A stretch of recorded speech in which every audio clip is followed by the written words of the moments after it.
You're listening to Dodge Movie Podcast. Your hosts are Christy and Mike Dodge, the founders of Dodge Media Productions. We produce films and podcasts, so this is a podcast about films. Join them as they share their passion for filmmaking. Welcome back, everybody, to this episode of the Dodge Movie Podcast. Today we are talking about the film Admission, starring Tina Fey, Paul Rudd, Nat Wolff, Lily Tomlin, my favorite, Gloria Rubin, Dan Levy, Wallace Shawn, and Michael Sheen. It's a 2013 film of a Princeton admissions officer who is up for a major promotion when she takes a professional risk after meeting a college-bound alternative school kid who just might be the son she gave up for adoption years ago. And the tagline is, "Get admitted," or another one is, "Let someone in," which I think is very appropriate for this film. Yeah. The filming locations were Princeton, New Jersey, and New York, and the writer of the screenplay was Karen Groner, which is the name of the school our kids went to. And then it is based on a novel by Jean Hanff Korelitz. I'd be curious to read this book to see how it compares to the film. Yeah. I mean, it might read different once you're holding it in your hands. Horrible. I was actually curious that they not only allowed their name to be used, that is Princeton, but also filming location, because I'll be quite honest, they don't come across real well in this film. They don't. So let's kick it off and then we can talk about the film a little bit more. But what is the pickup line of this film? Okay, I gotta take a breath. It's a long one. An admissions officer must have a strong constitution to be on the receiving end of an entire nation's application panic, to endure the frustration and anger of the so-called millennial parents who just realize there isn't room for every perfectly nurtured, organically fed, well-tutored offspring. Ooh, you almost made it. Yeah, I almost made it. This is VO from Fey. Tina Fey as the admissions officer, Portia. Now, this puts paid to my theory that the first line in a film establishes something about the film. Mm-hmm. A little bit, but that's not really what this film is about, right? The admissions part is kind of the setting, but I think this film is really about Tina Fey. Or, excuse me, her character, Portia. Yeah, and I thought it was interesting as I was watching the film. I thought, oh, when did this come out? Did this come out before or after the whole, college scandal, the Lori Loughlin? Before. And it was well before, but it's interesting because it doesn't quite touch on that issue, but it does speak to how competitive the parents get. Yeah. I don't know if Tina Fey is somehow related to the director or writer, if they have a professional kind of connection. But I thought casting her was brilliant because she's an incredibly smart person. So I think that sells that this is a film about, high-end academia, blah, blah, blah. However, also very attractive, right? The camera likes her just fine. And of kind of the generation of the parents she's kind of a big deal, right? So I thought that was maybe at first blush an interesting casting choice, but a brilliant casting choice. I think it worked out well. Yeah, I wrote that the cinematography is just beautiful. I mean, you've got all these, all the Princeton scenes. It's obvious that they filmed it, at least it looks like it, in the fall in upstate New York, like when they go to the Quest School. There's so many outdoor scenes, and the lighting is just, obviously the cinematographer loved her because she looks great. Absolutely fantastic. I will mention that there was always this light in her office that was turned on. It was like a desk lamp. And it seemed to serve no purpose other than to put beautiful, warm lighting on Tina Fey. Yeah. And also, looking at the costume department, they were big fans of Tina, too, because in the beginning part of the film, you see that she's wearing grays a lot of and darks. beiges and baggy cardigans. Yeah. And by the end of the film, there's a lot of Tina cleavage. Yeah. And quite a bit of figure-hugging clothing. She really comes across looking fantastic in this film. So credit to everybody there. They really did her a good job. Yeah. There were definitely cues. This is one of those things where my mom would say, like, did film school kind of ruin you? Because I'm not looking at this through a lens of, just an audience member. But there were our show don't tell cues. Like early on, we see that she's competing for a job with Gloria Rubin. Exactly. And it just sets up all of the different points. Like her relationship with Michael Sheen isn't that great. And there's just these little hints, like breadcrumbs, that kind of lead you through this script. And spoiler, when we talk about the numbers, it didn't do well in the... Well, I don't think it was released theatrically very well. I think it wasn't like, don't want to spoil the numbers, but I don't really think it got a wide release. Right, but even of those people that watched it, they didn't like it. Oh, so this is an interesting point because I think it really calls to a certain kind of person, because if you are one of those parents who's obsessed with getting your kid into Princeton so they have to be, captain of the chess club and all these things. Right. You probably don't really like the message of this film very much. Maybe that's what it was, because I liked it. I liked that there was, and there's still a twist at the end that I don't want to spoil yet, but I liked how quickly they got to stuff. I made a note at 24 minutes, Paul Rudd basically says, hey, that kid might be yours, which I think other movies would have waited to the end of the second act, not, right. Yeah, they definitely get down to business. I also like the fact that her mother, played by Lily Tomlin, never really reconciles that we see in the film. I mean, we see that they're maybe converging, but there's not the Hollywood ending to the film. I mean, there's the scene where, we're jumping all around, but there's a scene at the end when Lily's on the bike, and I don't think it's then, but when Tina comes in and she's yelling at her and she's like, while you were trying to find yourself and while you were being that, you weren't thinking of one thing, me. Right. But then as she's leaving, Lily comes out and knocks on the window and says something. And the Hollywood way to write that is they have a reconciliation. And Portia says, I got to go, Mom, and drives away, which I think is reasonable behavior. Right. So you also see that one of the things I really liked about the writing is there are real consequences in her life for her choices. Yes. I like, yes. And not that we worry too much about spoilers, but she makes some choices which are logical and make sense from what her character is going through, but it has real life consequences on her job. And she accepts that. And she knows that when she does it, that's what's going to happen. Right. And then there is the twist at the end. And I think she responds to that realistically. And then there's the last little bit where she doesn't get what she wants. Yeah. And this is why I think Tina Fey was a great casting choice. She has a strength without being like in your face.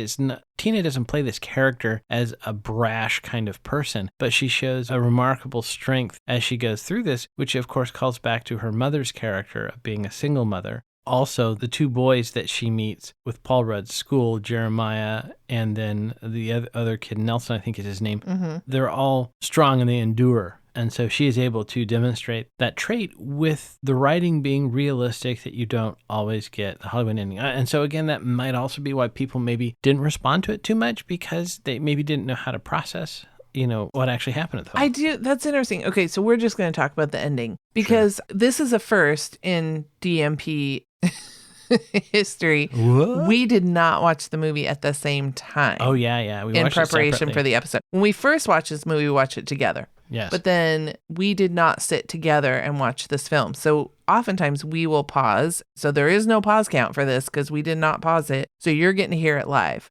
I paused it at 17 minutes to the end of the movie because I was like, wait a second. Because I forgot that right then she finds out, she's telling, what's the kid's name? Jeremiah is the older kid. Nelson is the smaller kid. So she's telling Jeremiah, hey, I'm your mom. And he's like, no, you're not. And she's like, what? And he points out something on the birth certificate. And so she's mad because she has thought that he was hers. He is mad because he's like, oh my God, all the nice stuff you've been doing to help me get into Princeton was not coming from your purest sense. It's because you thought I was your kid. Also realistic. Yes. So then she goes to just leave and Paul Rudd finds her and he's like, wait, why are you so mad? I all of a sudden was confused. Like I forgot that part. And I was like, wait a second, because I thought he was her kid. That's great that you mentioned that, because I too, in rewatching it, was like, wait, what? did I miss? Oh, okay, no, all right, yeah. Which I would say. So what happened? Why did we ever get resolution why Paul thought that? Like, was it just a mistake? Yeah, this was a bit kind of sketchy. So Jeremiah says, oh, you can look, I was born at 11, not at 1. Right. The first one is kind of faint because it's a copy of a copy. And I mean, by the premise, by the bit, you kind of have to go with it. But I did feel like that it would be difficult for that to be visually invisible. However, to the writer's defense, they have established that Paul Rudd is not very good with details and all those. And there's a great line in here. Portia says to Nelson, "I'm sure your dad has excellent reasons for leading a rootless and impulsive life." And the impulsive part, I think, is the key there. We're supposed to, as the audience, buy that his heart was in the right place, but he didn't follow the details. Now, I did list this also under the category of could not be made today because none of the setup of this would exist. Paul Rudd would say, "I think that this person is your son," and she would do 23andMe and it would be over. Right. So this film worked in its era, but right at the tail end of it being able to. Yeah, of civilian people not being able to do genetic testing. Right.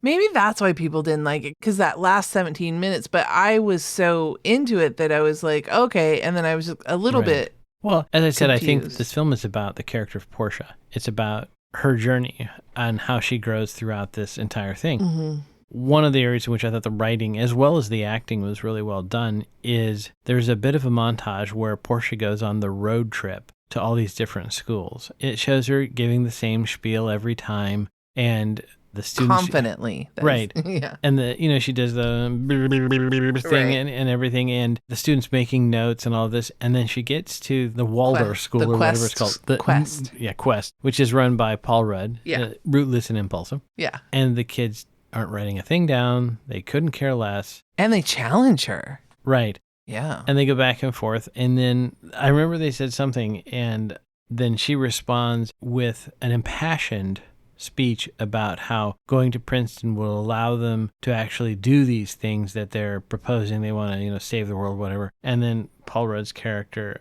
says, "Well, don't you feel like a bunch of assholes?"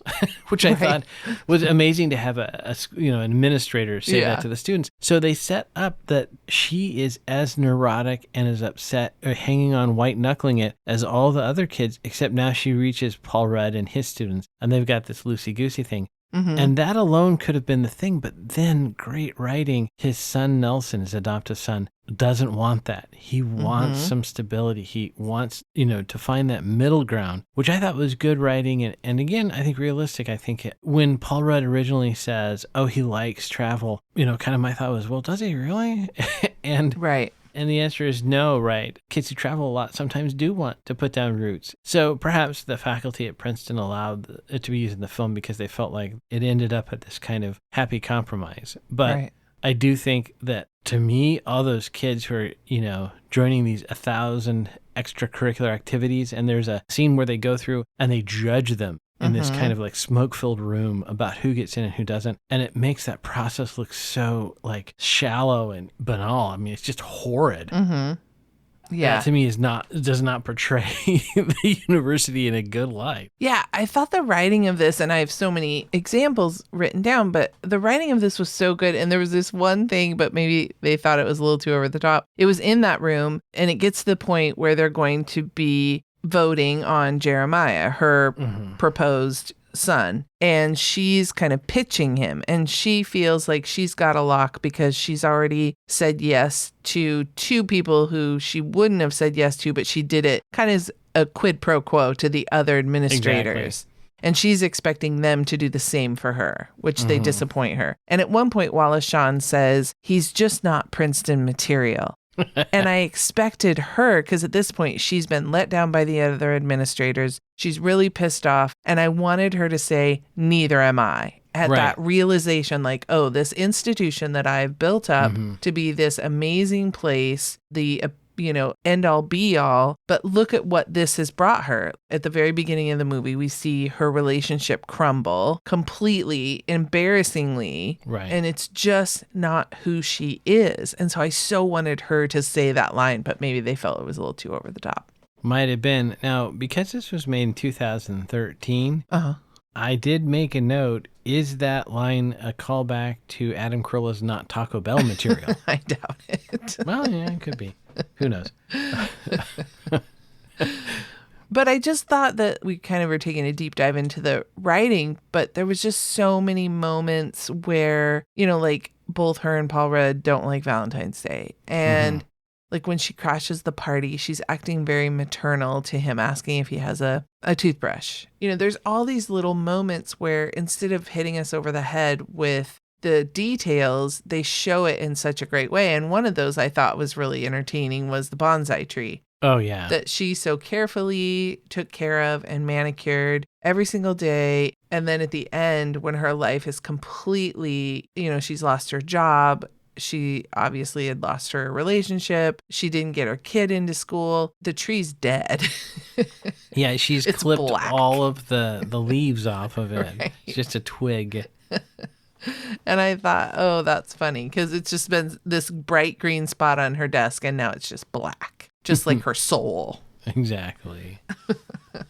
All right. Is there anything else that we haven't covered with the writing or the cinematography that you want to talk about? Well, with respect to the writing, there's a humorous gag where she's coming home in her own walk of shame after spending the night with Paul Rudd with this great line, let's just not think for a while. Okay, they did that. And this French philosophy professor is coming out of her mother's house. And they have an interaction, and he is not at all ashamed of the fact that he has spent the night and engaged in some amorous activities with her mother. Right. Very French. She doesn't want to think about that. Yeah, most kids don't. And then she goes in and talks to Lily Tomlin as her mother, who pulls a combination wrench out of the couch. Now... that was supposed to be used somehow in the... Yes, that's the implication. Yes. And I want to say, I really need to know what they intended that wrench to be used for. I don't think they intended. I think it's just, this is the most ridiculous thing you could pull out that to be used in a sexual act. So that's the gag. You don't have to come up with the thing. You just have to make the audience come up with it. Yeah, but I can't. I mean, it's like a weapon. Like, I don't know. That bumped me. I mean, I saw the setup. Oh, I thought it was hilarious. I didn't. I just was confused by it. It went too far. It was too absurd. I'm now confused. But Tina talked about that in an interview I watched. Oh, okay. And she also said that one of the hardest scenes for her to do was the one where she does come barreling into that room yelling at Lily, because she says, I have nothing but respect and admiration for Lily Tomlin. So to yell at her was really hard for her, she said. And there's another thing that just kind of noticed me. There is a recurring bit where her former partner, I think his name is Mark, played by Michael Sheen, treats her like a dog, or she feels like that. Right. And so at one point, he pats her on the head, I think. Yeah. And she says, woof. Yeah. And I thought, that is actual fan service. What do you mean? That I think that was just in there because the gif of Tina Fey in bed saying woof is, I'm sure there are many services on the internet that will feed that to you if you'd like that. I thought those are just a couple things. And, I like the sexual humor just as much as the next guy. But I did notice those two things. So are you saying it was put in there just for that purpose? Are you being... All right, sorry, am I taking it too literally? I think it was left in there because it's titillating. Oh, I disagree. Because I thought they set it up. There was like a running... kind of like dog gag. Because then at another point when he is breaking up with her, he says, you're a loyal companion. Right. And she says, stop it with the dog stuff. Yeah, with the dog stuff. No. So I thought it was setting up like that gag. That gag was definitely there. I'm just telling you that in the edit bay, when I got to that footage, my immediate thought would be, okay, the editor just took that snippet and sent it to all of his buddies. Okay. I think you're revealing a little bit much about your text chains with your buddies. My dumb buddies? Yeah, that's probably true. Yeah. I would say that I think, most of the people I know are fans of Tina Fey's work, so it's probably fairly accurate. But I did notice those are just the two things that stuck out to me. I thought it was very well written, and yes, there was that recurring dog bit, which I thought was well done, especially the payoff there when they're in that fight, a loyal companion. Stop it with the dog stuff. Yeah, I wrote that one down. Good. Yeah. Uh-huh. So, do you have a driving review for us? Actually, I do have some stuff. So, I liked their casting of the 2011 VW Jetta as her car because it matches her personality. Mm-hmm. And in fact, the navy blue color is a color that she would wear. It's like the color of a blue blazer, right? It's perfect. So in order to establish Paul Rudd's character street cred as like a world traveler, they give him a 77 International Harvester Scout, which is fine, except that it's like restored to factory new. And I don't think a guy running the New Quest school in a barn in like Vermont would have a pristine His International Harvester Scout would be rusted, I think. So that was the one thing. I thought it was a good vehicle choice, but a little much on the restoration there. There's a plot point which revolves around Nelson, the young kid, hiding in her back seat. And I always am bumped by that. In the movies, especially in a car that size, the jet is not that big. I don't see how she could possibly walk up to the vehicle, unlock and get in and not notice the kid hiding in the back. Now, I'm going to argue for that and against it. For it, I completely agree, because as far as I know, any woman has been conditioned to look in the back seat before you get in the car. Okay. Because we have been trained that that's where assailants hide. But at that moment, she's pretty flustered and she's comfortable. The Quest School is not a place where, a bunch of creepy people hang out. I could see her feeling comfortable and, being so in the moment and frustrated that she just stomps to her car and gets in without looking at that time. Okay, possibly it's hypervigilant types just don't buy that bit, but that didn't bump me. The other thing that I give them much credit for is when she takes her eyes off the road, she runs into something with her car.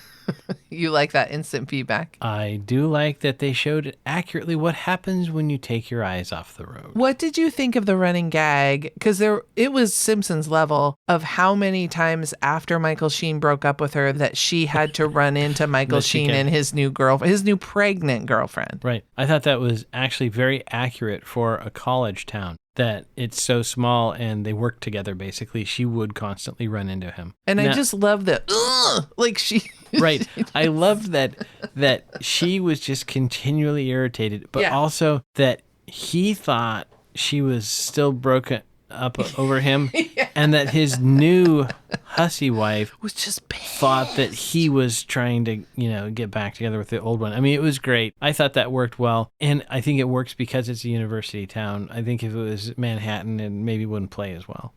But and it was funny every single time. Yeah, because it was different. And I think because the setups were always different, but also Tina's acting, it just came across as just not again. Right? Yeah. I did like that. How about a smoochie? Smoochie. I think we got a couple Rudd face smoochies. We actually did. I made note of two. There's an accidental at 2310 where for some reason she leans across and they end up accidentally kissing. Now, can you call it a kiss? Their lips touched. That's about it. Because I made note that how dead fish they both were.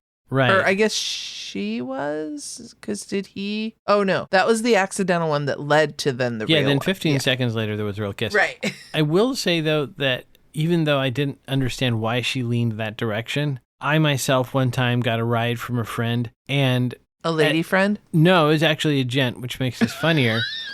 And because it's a new car, really I'm not familiar with like the buckling. And so I kind of like twist to see and I end up leaning forward and then I kind of look up and I'm like 2 inches from his face and he's kind of looking at me like, what you doing here, bud?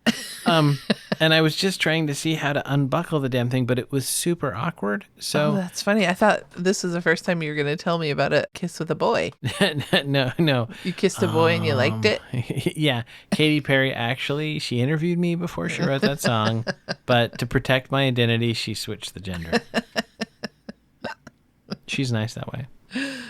Oh, that's funny. So because of that, when I started leaning over like that, I'm like, okay, I have to allow that, even though I didn't feel like it was set up. But it was good that they had the smoochy bump and then 15 seconds later, full-on smoochies. Right. Which, that's the moment. But that was like at a midpoint. It didn't come at the end, right? Yeah, that was basically the end of Act 1. Yeah. That's what I kind of liked about this one is everything happened quicker than you would think, which then left other stories to unfold. I like that. Yeah, I did like the film.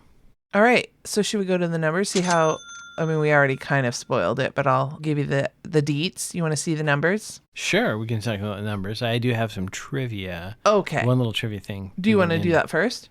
Okay, let's do that first. Okay. So I read in the IMDb trivia that the part was originally cast as Owen Wilson. Yeah. And the second time I watched the film, or the most recent time, I should say, at least second, having read that. Yeah. Every time Paul Rudd would talk, I could hear Owen Wilson. And just watching the whole film, I'm like, oh my gosh. Which, by the way, There is another film, I'm going to say, I think the name is The Wedding Ringers, and it has Kevin Hart in it. And as I was watching that, I could hear Owen Wilson and Vince Vaughn. And then in the trivia, I read that it was written as a sequel to The Wedding Crashers. And I was like, isn't that amazing that there's a voice? There's a voice and a cadence. And then I start wondering, does Owen hate that? He's like, I want to see a script that doesn't say, I think we only use 10% of our hearts, Right. But once I'd read that and I watched that, and then I could see, not to take anything away from Paul Rudd's performance, but I could definitely see Owen Wilson also in that role. Yeah, you told me that, and I didn't see it as much. I think I like Paul Rudd in this role, and I don't want to recast him. Yeah, I don't either. I will say I'm a huge fan of Owen Wilson's work. I really enjoy comedically. I don't know if I've watched a lot of his dramas, so maybe I'm a little off. But I also like Paul Rudd's work. I think it works well with either of them too. And I think they're both great actors, and they would have done a good job in the part. The aspect of his character that is kind of the flibbity gibbet that just kind of floats around the globe, right? That is definitely more an Owen Wilson type character than a Paul Rudd, probably. But I was willing to go along with it that Paul was kind of just flailing about. Speaking of which, we got it's not really an independent film, but maybe we should work Shanghai Noon in here and give me a chance to watch that again. Well, I wouldn't mind a Western month. Yeah, well, we could cool. have a couple, because we could go serious Westerns. We could do Your Huckleberry, Tombstone. We could do Unforgiven. Tombstone. I mean, there's some options there. But then we could go silly ones like Shanghai Noon and City Slickers. So, yeah. Yeah. Oh, my gosh. Okay, you guys. Let us know if you want us to do a Western month. Yeah, we could do Western. Okay, so this movie cost $13 million to make. It brought in $18 million domestically, and it only brought in like 600,000 worldwide. So that almost seems like it didn't really get released worldwide. So I wonder if that's like airline sales or, So I would love to know why this film, I mean, maybe it just didn't test well. And so they were just like, oh, let's just do a soft release and try to get back some money. Well, but the fact that it made 18 million tells me that I don't understand then the low scores. I don't remember it getting any marketing. No, and none. It may have. Do you remember the studio? Yeah, it's Focus Features was the studio, but I believe it was TriStar that was the distributor. But I was just thinking, like, if the studio was going through some troubles at the time, did it get like just landed at the wrong moment? You know? Well, I know like with television, if you get a new like GM or whatever, a lot of times they will just scrap all of their predecessors' work. Yeah, and there could be good stuff in there.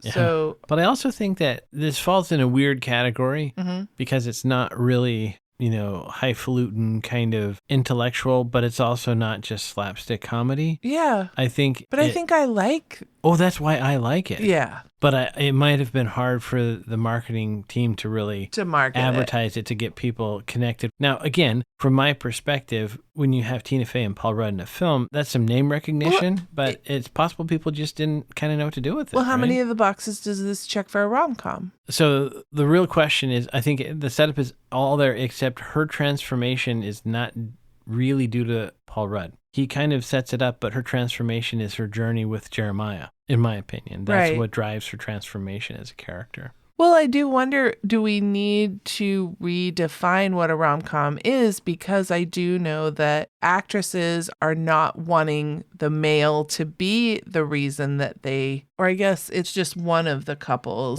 changed due to the love of the other. Yeah, it doesn't have to be necessarily the male, but the love interest between them is the thing that transforms them, and in this case, not. Now, I will mention that there are people who are writing modern romantic comedies where the women are strong and powerful characters, and the men are the flakes. Some of them are even short films accessible on Vimeo. But just throwing that out there. Not accessible to everybody, though. Not until we finish our festival run. Well, if you email us, I'll send you the link. Yeah, I might be able to hook you up. But so I think you're right. It does, in some sense, feel like that. But I just meant that it feels to me like Paul Rudd's character is a little bit peripheral. I mean, he kind of sets up the incident of this could be your child. But then it really, to me, seems like it's her relationship to Jeremiah that transforms her character. Yes. No, you're correct. I wonder if we need to revise then. Well, we might need to come up with a different category. Right. So what do we call this? So this one is comedy, drama, romance is what it's tagged at. That's probably accurate. Although I think you could drop the romance and people wouldn't be confused. Yeah. And so, like I said, it didn't do well. It only got a 5.7 on IMDb. I know. Rotten Tomatoes gave it 39%, and the audience rated it even less at 32. They're haters. I know. I don't get it. You guys, watch this movie. You're not going to be sorry. Like, this is a great Saturday afternoon watch.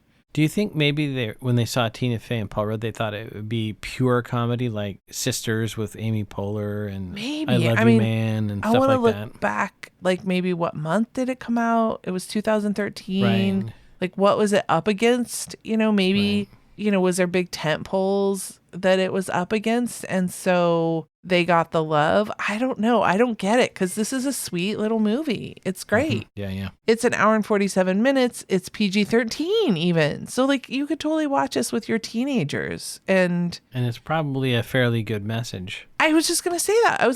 I think we were big advocates for our kids to go to community college. I so did not want them to get wrapped up in the there's only 3 schools that you can go to if you're a worthy person. Like, that's just BS. Like, we just don't believe that.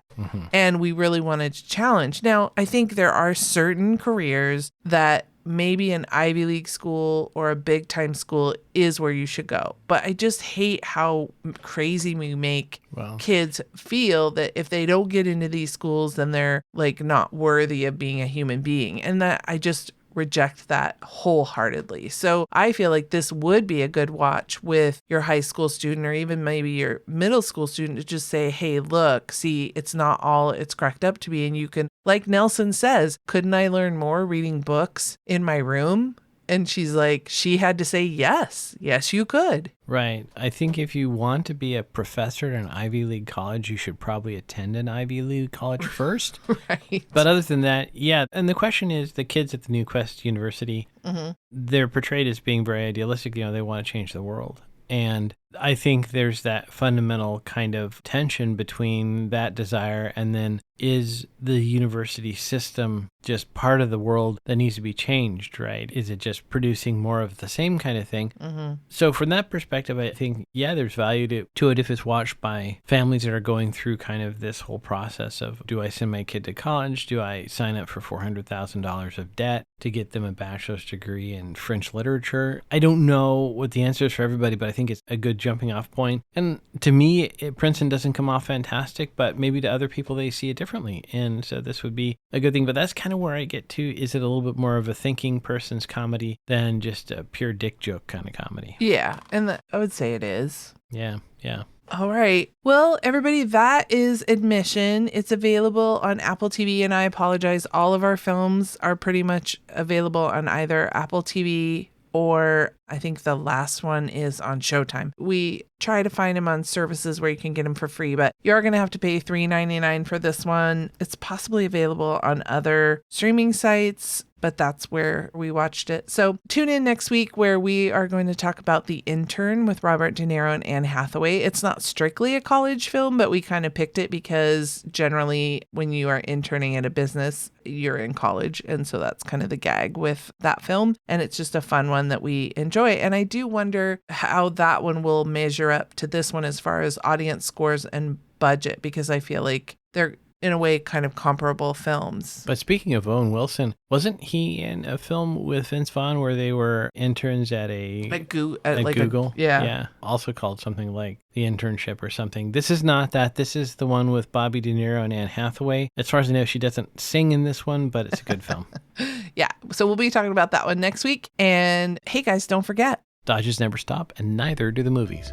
Thanks for listening to Dodge Movie Podcast with Christy and Mike Dodge of Dodge Media Productions. To find out more about this podcast and what we do, go to dodgemediaproductions.com. Subscribe, share, leave a comment, and tell us what we should watch next. Dodges never stop, and neither do the movies.